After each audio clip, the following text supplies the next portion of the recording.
Welcome back to Orchid House. I'm Olivier in Fort Lauderdale, and today I want to show you Catasetum macrocarpum.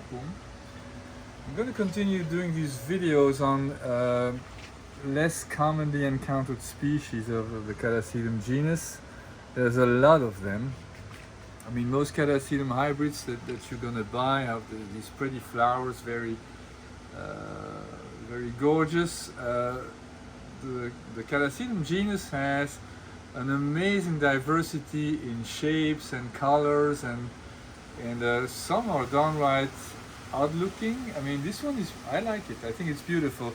This is the type species. Now, type species is a kind of strange concept. So that's basically the first ever Catasetum, the first plant that was described as a Catasetum.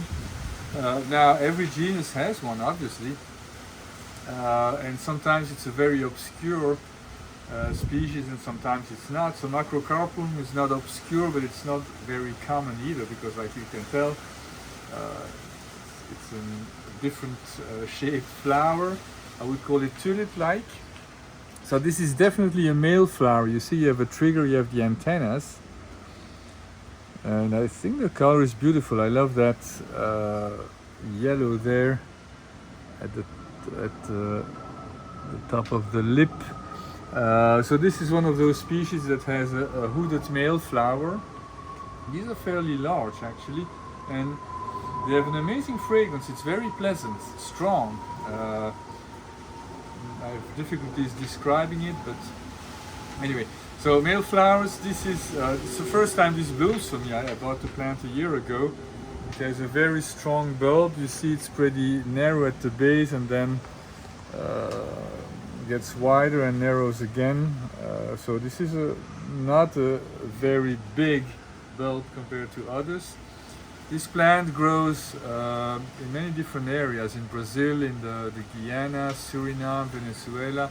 So it has a very wide geographical distribution.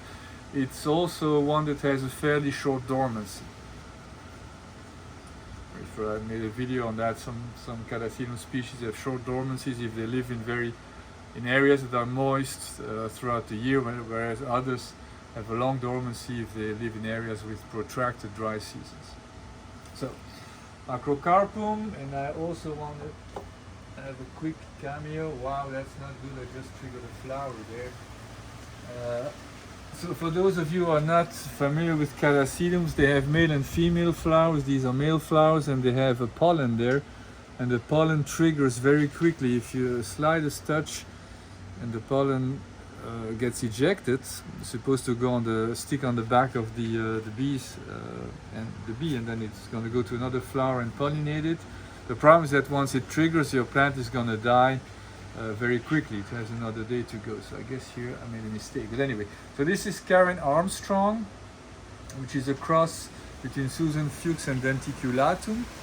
So any denticulatum cross will tend to shrink the size of the flower. And then the rest here is mostly expansum and pileatum, which are the two most commonly encountered species, unlike macrocarpum. Both pileatum and expansum are in the background of the majority of the hybrids because they give you those pleasant shapes. It has its own little fragrance, another one that's tough to describe, but quite a beautiful flower.